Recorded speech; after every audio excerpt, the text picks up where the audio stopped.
A graça e a paz do Senhor Jesus seja sobre a sua vida.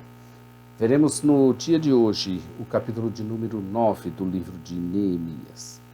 Depois de ouvirem a lei, se arrependeram e renovaram a aliança com Deus. É isso que nós veremos hoje no capítulo de número 9. Apanhe aí sua Bíblia para fazer uma leitura prévia desse capítulo. Ou entre no nosso blog site jamaisdesista.com.br, localize o texto da referência e nos acompanhe. Lá você vai encontrar também o texto bíblico segmentado, além também dessa nossa palestra que nós estamos fazendo, dessa nossa ilustração com sua parte escrita dessa narrativa.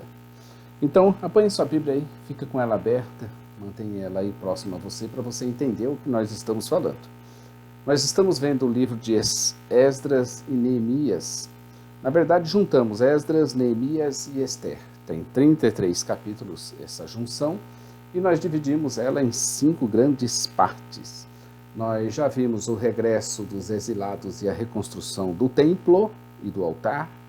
Nós também já vimos o regresso de Esdras e a reconstrução do povo de Deus como nação.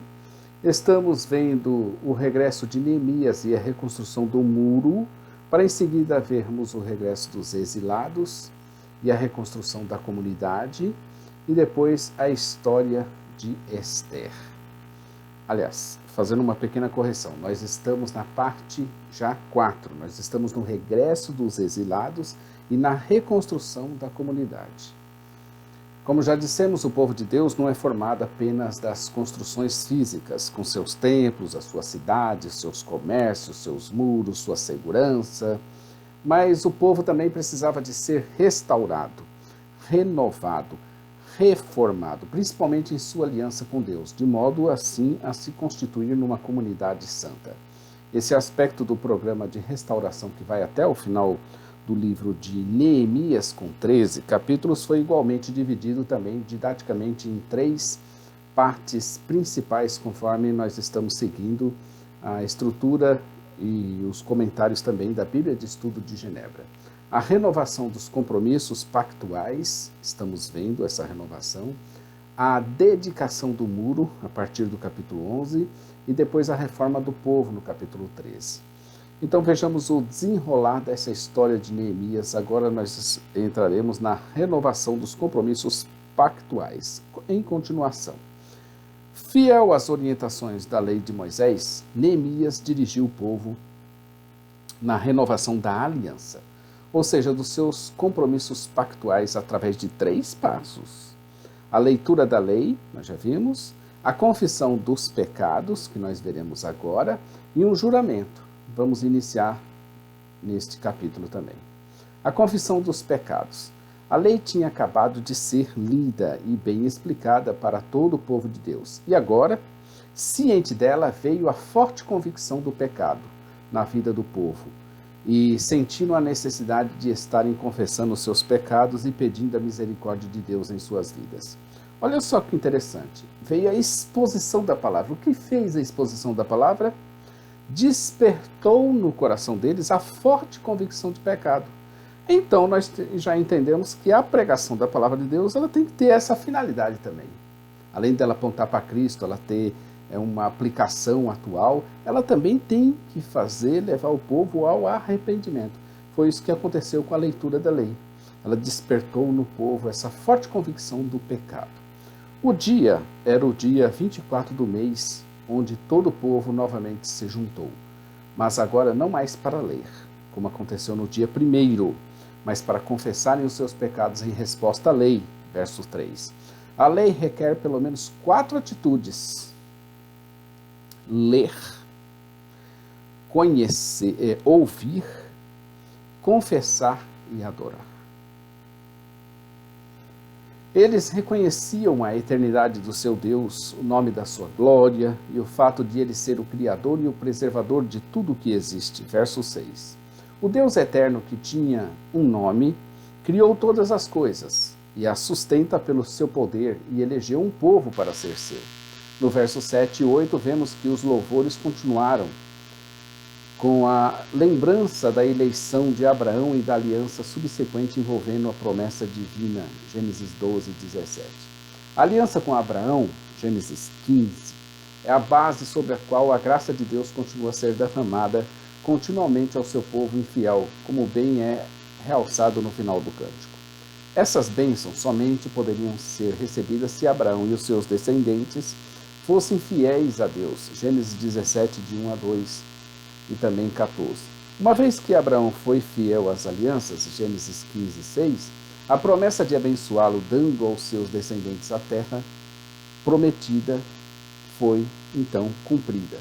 Dos versos 9 ao 15, há lembranças com relação às ações de Deus que os livraram da servidão do Egito pelo braço forte do Senhor, que os conduziu à terra prometida, passando pelo deserto, onde por 40 anos, devido à teimosia do povo e às suas murmurações, foram sustentados de forma espetacular e providencial. Foi no deserto, no Monte Sinai, que Deus se manifestou a todo o povo de Deus.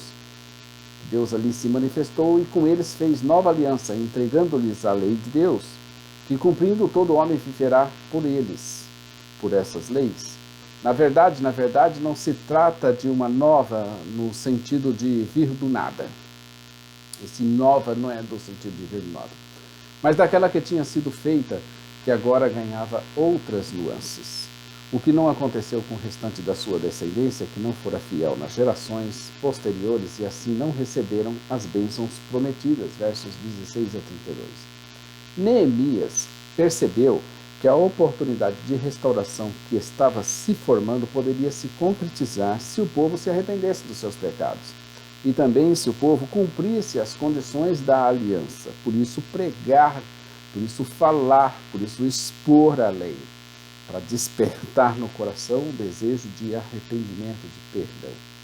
Como estamos falando de alianças, quero aqui nesse espaço, nesse momento, sem entrar em muitos detalhes nesse momento sobre o fato de haver uma única aliança que vai ganhando novas revelações e características à medida que o tempo avançava, eu gostaria de expor também, para benefício do nosso entendimento, um quadro interessante que se encontra na própria Bíblia de Estudo de Genebra, com o título As Principais Alianças da Bíblia. Eu gostaria que você, se você tem a Bíblia de Estudo de Genebra em mãos, você abrisse e você visse essas principais alianças.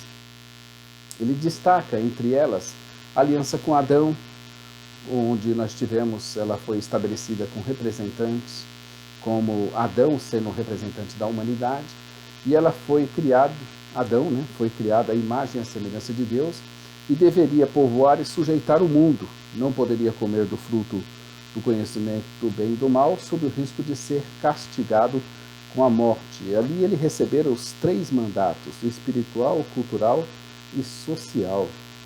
Depois nós tivemos uma aliança com o Messias, da graça, estabelecida com Cristo como o Redentor da humanidade. O Messias viria ao mundo para resgatar a humanidade em pecado. Jesus Cristo cumpriu o plano divino e oferece a vida eterna aos eleitos. Isso aí aconteceu lá em Gênesis 3,15.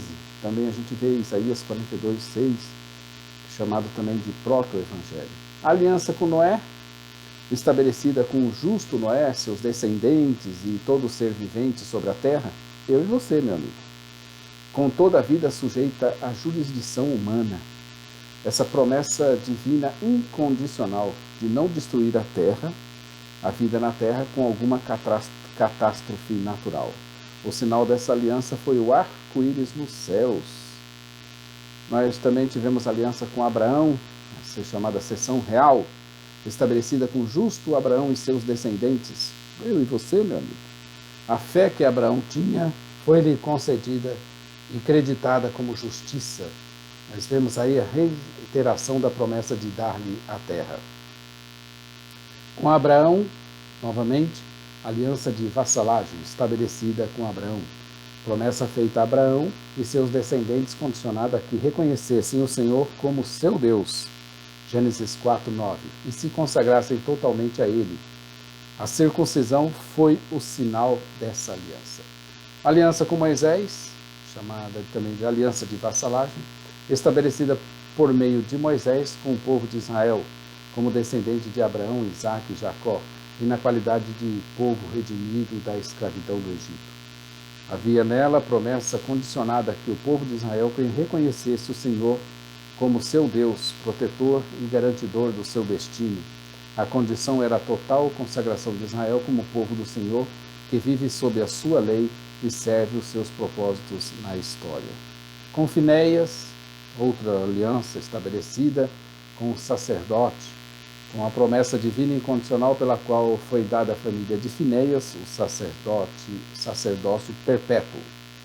Promessa implícita de promover eternamente a Israel um sacerdócio fiel. Com Davi, seção real estabelecida com o rei Davi, depois de esse ter expressado a sua devoção a Deus como rei de Israel e submeter-se a ele. E submeter-se como vassalo ungido pelo Senhor. Promessa divina incondicional de estabelecer e manter dinastia davídica no trono de Israel, de prover na nação um rei como Davi para sempre, e por meio dessa dinastia fazer por Israel o mesmo que havia feito por meio de Davi, trazer paz à terra prometida. A nova aliança, seção real, com Cristo Jesus. Promessa feita ao povo rebelde de Israel às vésperas de ser expulso da terra prometida. Promessa divina incondicional feita ao povo rebelde de Israel, que consistia no perdão de seus pecados e em escrever a lei divina no coração. É uma aliança de pura graça divina. Principais tipos de alianças ou tratados no Antigo Oriente Médio. Seção real, aliança de soberania ou vassalagem. A cessão real, incondicional. Cessão de terra ou de algum outro benefício que era feita a um servo fiel em troca da prestação de um serviço excepcional. A cessão era normalmente perpétua e incondicional, mas os descendentes do servo somente se beneficiariam dela se continuassem a ser leais e servissem com o pai. Aliança de soberania, vassalagem, condicional. Aliança que estabelecia o relacionamento entre um grande rei e um dos monarcas que lhe estavam sujeitos. O grande rei reclamava direitos e soberania absolutos, exigia total lealdade e serviço. O rei vassalo devia amar o seu soberano e prometia a proteção do reino e da dinastia vassala, com a condição de que esta última se mantivesse fiel e leal. O vassalo proclamava a sua absoluta lealdade ao rei soberano e prometia que acolheria unicamente a sua proteção. Os participantes se chamavam mutuamente senhor e servo, ou pai e filho. Uma aliança entre iguais, paridade. Uma aliança entre iguais. O que os unia numa amizade mútua ou pelo menos numa relação de respeito mútuo em suas respectivas esferas de ação e interesses. Os participantes se chamavam entre si de irmãos. As promessas que eram feitas nessas alianças eram acompanhadas de maldições proclamadas de maneira oral e cerimonial. Era pedido aos deuses que servissem de testemunho das alianças e que efetivassem as maldições prescritas, caso os votos pronunciados fossem violados. Nos versos 16 e 17, na parte A, ocorre a primeira confissão de pecados. Nos versos seguintes estão ocorrendo as comparações entre as ações pecaminosas do povo fugindo de Deus e as ações de grande misericórdia de Deus para com seu povo por causa da sua fidelidade. Esse cuidado contínuo de Deus, que se destaca em meio à rebeldia e murmuração dos filhos de Israel, não se deveu à obediência de Israel ou de alguém especial, mas à compaixão divina proveniente de sua promessa a Abraão. Dos versos 22 ao 28, o louvor tem prosseguimento com a lembrança da sua graça e paciência durante o período de conquistas de juízes. A retribuição à fidelidade de Deus era com rebelião, e para o ciclo de rebeliões ocorriam opressões, petições e salvação, como o levantamento de juízes e libertadores do povo. Depois também o louvor a Deus prossegue, versos 29 a 31, com as lembranças das graças do Senhor nos tempos da monarquia. Glória a Jesus. Como todas as alianças bíblicas, a aliança mosaica exigia lealdade da parte dos homens. Israel não fez a sua parte para merecer a vida na terra prometida. Fato que evidencia a necessidade universal de um substituto por meio do qual os requisitos justos da lei pudessem ser cumpridos por aqueles que eram incapazes de cumpri-los por si mesmos. Romanos 8, versos 3 e 4. A lei não foi posta para demonstrar ao homem que ele era incapaz de cumpri-la, mas para revelar a ele que ele era falho e que, ao contemplar-se a si mesmo no espelho da alma, pudesse sentir a necessidade de um Salvador, alguém que se compadecesse dele e o transformasse. O fato é que todas as alianças de Deus com os homens refletem ou expressam o amor de Deus pelo seu povo. No verso 32, a menção é a aliança com Abraão e o pedido que ele faz referente à aflição que estavam sofrendo. É para que Deus fizesse naquele tempo o que ele tinha feito no passado. Isto é, depois de ver a aflição do seu povo, prover-lhe o socorro devido. Ele então cita que essa aflição vinha desde o tempo dos assírios, século X, passando pelos babilônios no final do século VII, depois pelos reis da Pérsia, século VI a.C. No verso 33, a exaltação da justiça de Deus ao chamá-lo de justo, ou seja, eles reconheciam que a execução das maldições da aliança ao longo de toda a história de Israel estava de acordo plenamente com o princípio da justiça divina pelo qual chamavam Deus justo. E eles, povo que procedia perversamente. Nos versos 34 a 35, uma realidade muito bem captada por quem orava e registrava tudo, provavelmente. Neemias, se há de fato culpados em tudo isso. Óbvio que havia. Essa culpa se devia principalmente à liderança. Nossos reis, nossos príncipes, nossos sacerdotes, nossos pais, verso 34. Vejam o que dizia Neemias. Os reis, os príncipes, os sacerdotes, os pais fizeram, ainda que Deus lhe deu abundância de bens, terra espaçosa e fértil. Não guardaram a lei, não deram ouvidos aos mandamentos e aos testemunhos que testificou o Senhor contra eles, não o serviram, não se converteram das suas más obras. No verso 36, eles se declaram servos, inclusive servos da terra, que era para eles dominarem, mas que agora serviam aos reis poderosos que Deus tinha levantado contra eles. Por isso também estavam experimentando assim grande angústia. A angústia era muito forte e eles sabiam que tudo isso era por conta dos seus próprios pecados. Um juramento. A partir do verso 38 do capítulo 9.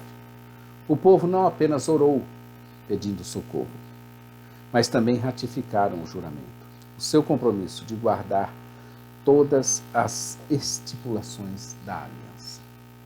Nota-se no estudo da Palavra de Deus, como bem salienta a Bíblia de Estudo de Genebra, que desde o início as renovações pactuais se deram depois de períodos de transgressão da aliança. Êxodo 34, 1 Samuel 12, 2 Reis 23. Nós concluímos hoje o capítulo de número 9 de Neemias. Amanhã veremos o capítulo de número 10, onde veremos que Neemias conduz o povo de Deus à renovação da aliança com Deus. Então eu agradeço a sua presença.